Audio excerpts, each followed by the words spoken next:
that the people are doing. So it is time for us to finally take a look at how well the OnePlus 10 Pro's videography stacks up against what I would arguably say is one of the best videography devices from last year.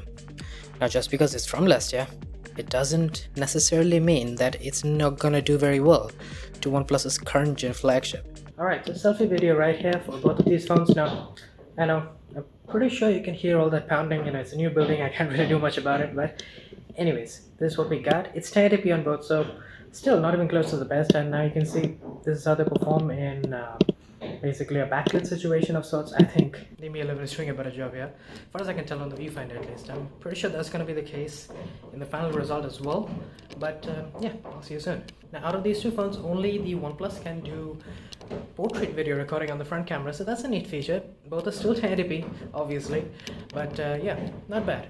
Now, I know, I understand that pounding that keeps happening all day, it is very annoying, but yeah, audio quality, I would say the Mi 11 was a little bit more clear with my voice compared to the OnePlus 10 Pro, and also for the most part, OnePlus didn't really do a very good job with the backlit situation, now did it? It did a fairly good job maintaining exposure on me, but Mi 11 was definitely better with HDR.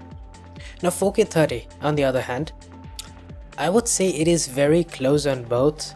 The stabilization looks very similar, and the only major difference is probably in the colors. I'm liking the slightly extra saturation on the OnePlus 10 Pro. It definitely looks a little bit better in my opinion, but otherwise, 4K 30, as expected, it looks very nice on both. The details, however, we'll get to that in a moment, of course. Up next, the ultra-wide cameras. And yeah, I have a pretty solid opinion on the OnePlus 10 Pro's ultra-wide, and yeah, even now it looks like the details are not nearly as good as the Mi 11 Ultra in this case at least. I mean, if you've seen the photography comparison, you might know the reason for it, but yeah, I'll show off the details later on. For now at least, other than the details being a little bit mushy on the OnePlus, the difference is basically not there because both are looking very nice here. Now, I did try to do a little focusing test, and as it would appear, OnePlus is slightly faster with it.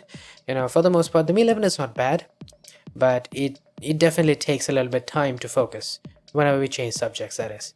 Now next up, I did a little HDR test with 4K 30 once again. No HDR modes or anything fancy, just general 4K 30 on both. And yes, I think the Mi 11 is giving us more dynamic range, but I'm also kind of liking the contrast on the OnePlus, and I would have picked it had the focus not been pulsating and just all over the place. And it's weird because in the focusing test itself, it did a really good job. Now both of these phones have their own HDR modes to capture these kinds of situations properly.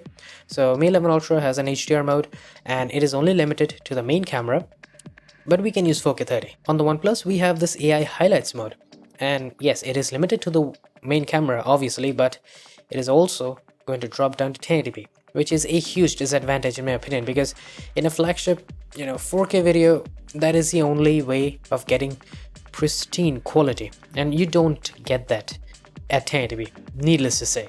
I mean, yeah, sure, it looks nice, it looks just as good as a Mi 11 in terms of the colors and the dynamic range. Although the exposure balance is not perfect all of the time, it kind of switches around a little and not very balanced. Yeah, for the most part, I think the Mi 11 is taking a win here. Now the Mi 11 also wins by a landslide for versatility. Now you might be thinking, OnePlus has a 3x zoom, why do we not get to see that? Well, I did say that if you use 1080p, then you're going to lose out on a lot of detail. Well, fact is, if you want to use 3x zoom on the OnePlus 10 Pro, you're gonna have to drop down to 1080p. And well, I don't know about you guys, but my stand on 1080p is clear. It just doesn't give us enough detail, and it just looks weird and mushy. So that's precisely why I just refrain from using 1080p for anything really, other than slow motion, that is. Moving on, though, we have 4K 60 on both. This looks pretty damn good. The OnePlus does have much higher contrast compared to the Mi 11 Ultra, which means two things. On one hand, it looks very nice compared to a slightly more faded look on the Mi 11, but the Mi 11 does have much more shadow detail, and the highlights are much better conserved. So this is going to depend on your personal opinion. I think I might go with the OnePlus here. The crunchy contrast, it speaks to me. But the place where the Mi 11 Ultra pulls ahead is going to be ultrawide 4K 60, because the OnePlus 10 Pro cannot do 4K 60 with the ultrawide. Now, I'm not sure if this is because of the fact that we have this new ultrawide camera with the 150-degree field of view and all that jazz, but I can tell you right now, I'm really not liking these drawbacks. Like, there are too many problems associated with this change in the ultrawide, and it's not looking good for OnePlus here. But up next, we have 8K on both of these phones. Of course, it looks really nice, and the stabilization, for the most part at least, it is plenty good on both. I don't think there's really much to complain about, and of course, the major factor about 8K is the details, so we'll get to that in a moment. And well, would you look at that, we have no 8K ultrawide on the OnePlus 10 Pro. I think I talked about this on the unboxing video as well, but yeah, it's crazy, man. All the good features that made me really like the OnePlus 9 Pro last year, most of them are gone. I mean, think about it. There's no macro mode, there's no 8K ultrawide, obviously. I don't know, it just feels weird that OnePlus went down this road that just made the camera not so good. Of course, the Mi 11 Ultra also sports 5x 8K. I mean, I would ask you not to use it while you're walking because it's gonna be all over the place, but if you want to use it on a tripod, you have the option. Up next, the super stable modes on both of these phones. Thankfully, it is pretty good on both, but both are now limited to 1080p 60. I mean, 1080p 60, that's fine and all, but I don't know how many of you guys remember this, but OnePlus 9 Pro, it used to have 4K 30 super steady mode. And boy, did it look amazing. Like, yeah, the stabilization was maybe not quite as good as maybe like the Mi 11 Ultra right here. For the small sacrifice in stabilization, it was really something else. And this is another feature that we have lost, and I don't really understand the reason behind it. It was a good feature to have 4K 30 super stable, but we don't have it anymore. Now the Mi 11 can also use the ultra-wide camera for slightly higher stabilization, but you do have a slight detriment in quality here. But hey, we do have something new. We get to record HDR video on both phones this time around. Now the Mi 11, as far as I can remember, it didn't have this feature. It was added later on, you know, the HDR 10 Plus recording, but the OnePlus's HDR is just hidden away. It's I believe in the movie mode, which is a fantastic addition to the camera app, by the way.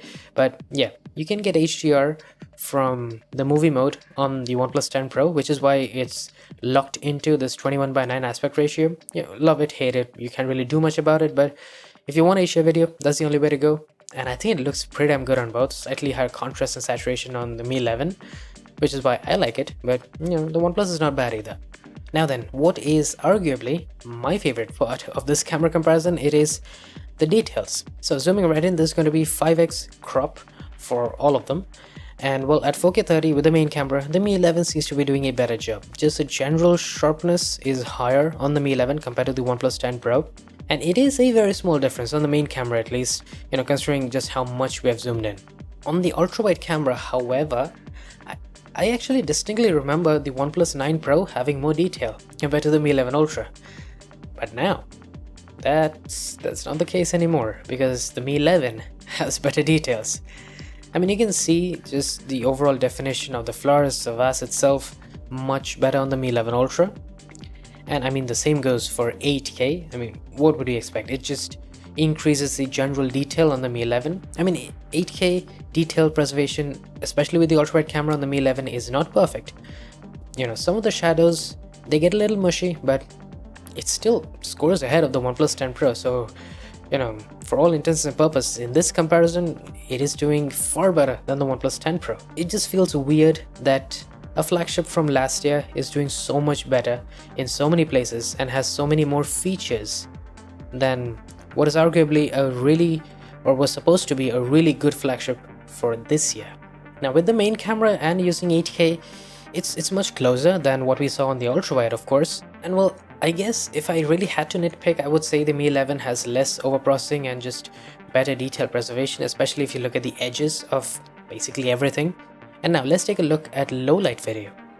So both of these do take a fairly major hit on stabilization, and I am kind of liking the colors on the OnePlus here. It gives a lot of saturation, white balance is really good, and just the general look, you know, making sure that the darker parts stay dark. I'm liking that approach. It can look a little crushed in some areas, but for the most part it avoids a lot of noise with that approach. Now the Mi 11 is taking a safer look, and you can see it on the ultra-wide camera as well. I mean, I would never recommend using the ultra-wide camera at night. I mean, this is not a very good idea. You're gonna get very, very noisy results, as you can see. But yeah, if you wanted to, they're very close. The OnePlus just has a much more crunchy, pushed look, in a manner of speaking. And now finally we have slow motion on both. I think you can tell right here that the Mi 11 Ultra has better details compared to the OnePlus 10 Pro, at least in 1080p 240, that is. I mean, it looks good otherwise on the OnePlus 10 Pro. I wish it wasn't as overexposed on the OnePlus as well, because Mi 11 is handling the exposure much better. So that's 1080p 240, but we also get 4K 120. Thankfully, we still have that feature, am I right? I mean, if 4K 120 was gone on the OnePlus 10 Pro, then boy would I be sad. Because let's face it, you know, when you switch to 4K 120 on the OnePlus 10 Pro, there's really nothing that can compete. Yes, it is slower on the Mi 11, obviously it is, but man, that quality of 4K 120, it really is something else. It just looks so much crisper and so much better than the Mi 11 Ultra does. You know, if you hadn't noticed already, I am still just a huge fan of 4K 120 on the OnePlus cameras. Yeah, thankfully they didn't remove that, but I know I mentioned this before, but there are so many features that used to be so amazing on the OnePlus 9 Pro that are just gone on the 10 Pro. Honestly, it just doesn't make any sense to me. I mean, why do we not have 4K 60 on the ultra-wide? We had it last year, and does like changing the sensor really affect it that much? I'm not sure, but that feature is just not present anymore, and I know a lot of people use 4K 60. Maybe a lot of you don't use 8K on the ultra-wide, but 4K 60, I think a lot of people use it, and not having that feature on the ultra-wide camera, I think it's gonna put off a number of people. Let me know how you guys feel about it. The OnePlus 10 Pro's cameras are still pretty damn good for video. It's not perfect, it's far from as good as it should be, but anyways, I'll be seeing you guys later with some more camera comparisons, and probably the OnePlus 10 Pro's review is gonna come out real soon. So definitely stay tuned for that, subscribe if you aren't ready, and I'll be seeing you guys in the next one. Cheers.